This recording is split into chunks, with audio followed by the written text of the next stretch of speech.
أعوذ بالله من الشيطان الرجيم ولقد ذرأنا لجهنم كثيرا من الجن والإنس لهم قلوب لا يفقهون بها ولهم أعين لا يبصرون بها ولهم آذان لا يسمعون بها أولئك كالأنعام بل هم أضل أولئك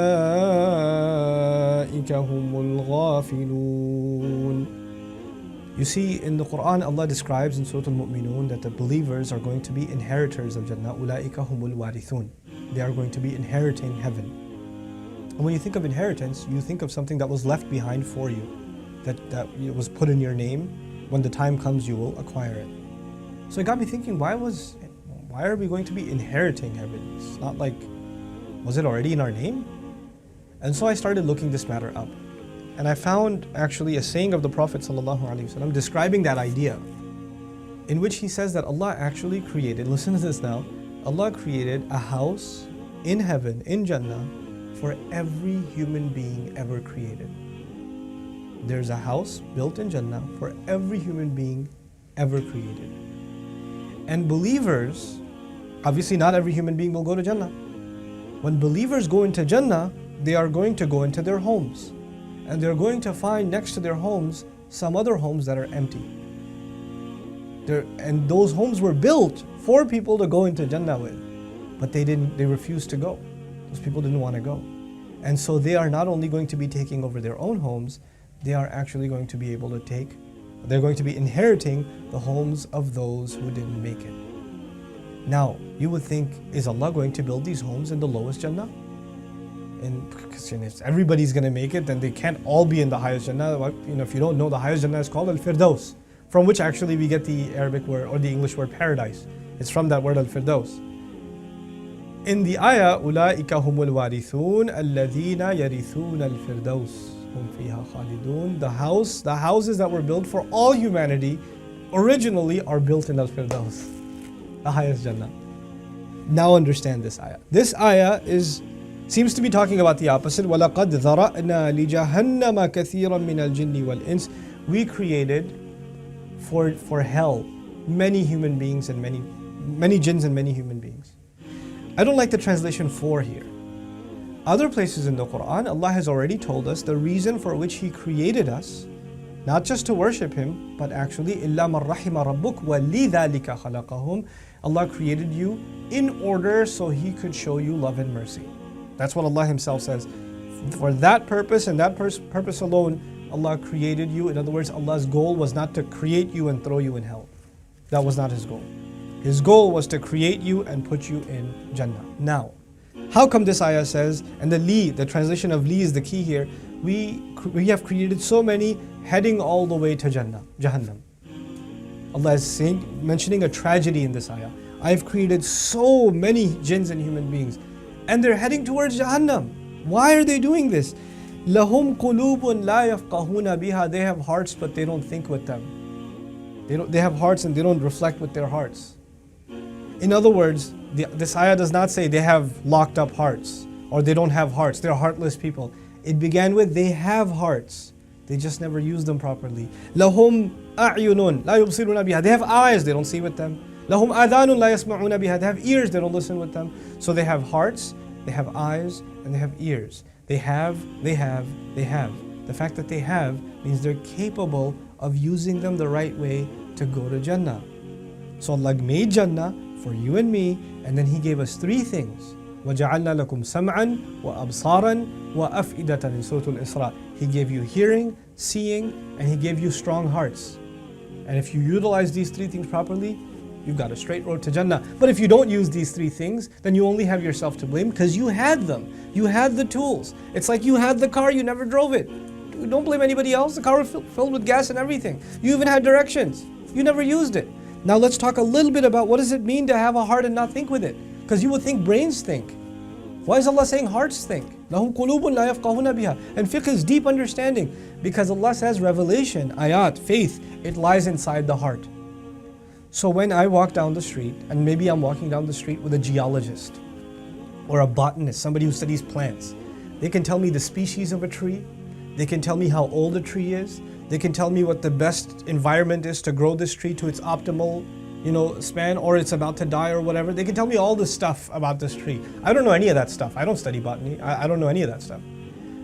But I can tell you that if I look at that same tree from my heart, not from my brain alone, from my heart, I'm reminded that Allah brings life out of death, because this tree at one point was just a seed and Allah brought good out of it. Allah brought life out of it. So I'm reminded of my own mortality when I see a tree. A scientist can look at the sky and tell me a lot of things. I can look at the sky and just find humility. I just look at the sky and just say, Allah Azza wa Jal says, Hal tara min futur, you see any cracks up in there? In other words, you can look at the world around you from a scientific lens, from a skeptic lens. You can look at it from it's just scenery passing you by. But if you look at the world around you with your heart, then you'll see something else. You'll see what other people don't see. I'll give you an experiment I did myself. You try this experiment yourself. I'm going down the highway, and the Quran's view is that everything that you see physically in the world around you can turn into a spiritual reminder. Everything is an ayah. Okay, let's put that to the test. So I was driving with a bunch of guys to some college program one time, and they were speeding. They were going like 90 miles an hour. And before I told them to slow down, just immediately I said, just the fact that they're speeding and cutting people off, I was reminded, كَلَّا بَلْ تُحِبُّونَ الْعَاجِلَةَ. No, you human beings, you have an inherent urge to want to rush. You get a kick out of speed. Allah mentions that in the Quran.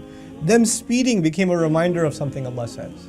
Like how well Allah knows us. أَلَا يَعْلَمُ مَنْ خَلَقَ. I start looking out the window and I see something that reminds me of this ayah. I see there are cows that are grazing. And the car goes by them, and any other animal, when a car goes by, a high-speed object goes by, it reacts. Birds fly off. Lizards go back into a hole. A deer is kind of dumb. It runs into the car. But like a cow, you know how it reacts? It doesn't. It just stays where it is. Its fur, your car whisks by it, maybe 2-3 feet away from it. It's right on the grass, right on the edge, right there. Its fur goes like that. It's like you can feel the wind on its fur, and it still just continues to mow. Just continues to eat its grass. It does not care. It is completely oblivious to its surroundings. And then at that very moment I said, oh wow, subhanallah. When Allah talked about people that are heedless, He compared them to cattle. أُولَٰئِكَ كَالْأَنْعَامِ بَلْ هُمْ أَضَلُّ. They're like cattle, they are even more lost. أُولَٰئِكَ هُمُ الْغَافِلُونَ. They're the heedless. What could be a bigger example of heedlessness than cattle? Allah didn't even compare it to any other animal. Because other animals react. Other animals have sharp reflexes. Cattle don't.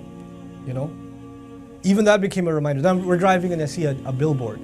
It was a billboard about buying a home, right? So this has got a picture of a house, and there's a family, they're hugging each other, and it says, own the American dream. And I looked at that and I said, subhanallah. First ayah that came in my head, إِنَّهُ كَانَ فِي أَهْلِهِ مَسْرُورًا. He used to be happy with his family.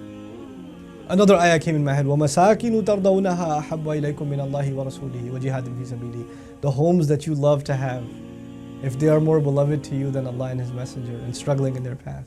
SubhanAllah. Everything can become an ayah. Not a thing around you won't be. Everything will be. This is if you have a heart that seeks to think. I used to have a friend that I considered a mentor. We were walking down the street one time. This is the last one I'll share with you. Just to give you an idea, what does it mean to think with your heart? We're walking down the street and we're in the city, New York City, and he sees a blade of grass kind of sticking out, like when you have a concrete curb or a sidewalk, sometimes grass kind of weeds out from the middle of the two plates of concrete. And he just stopped and he started staring at it. And I'm just like, everything okay? Why are you staring at that? And he says, in all of what is surrounding us right now, this is the only thing that's natural. And yet, this is the only thing that looks out of place. And that's just like Muslims. That's just like Islam. We're the people of tabi'ah, of nature. We're the people that are on the fitrah. This book and its teachings are what is natural. And we've come to a point in the world where the only thing that looks out of place is this. SubhanAllah. You become people of reflection with just what you see around you. Now I wish I could think that deeply, but The idea is if you use your heart, become a thoughtful person, really engage in the exercise of thinking, then what you see and what you hear and what you feel will become different. And these are the people that are not created for hellfire, they're created for Jannah. So this ayah is about a tragedy. How could these people be heading towards hellfire when they have hearts and they have eyes and they have ears? May Allah Azza wa Jal give us the ability to use our hearts and our eyes and our ears to the best of their ability to find reflection that brings us closer and closer to Him. Barakallahu li wa lakum. Assalamu alaikum wa rahmatullahi wa barakatuh.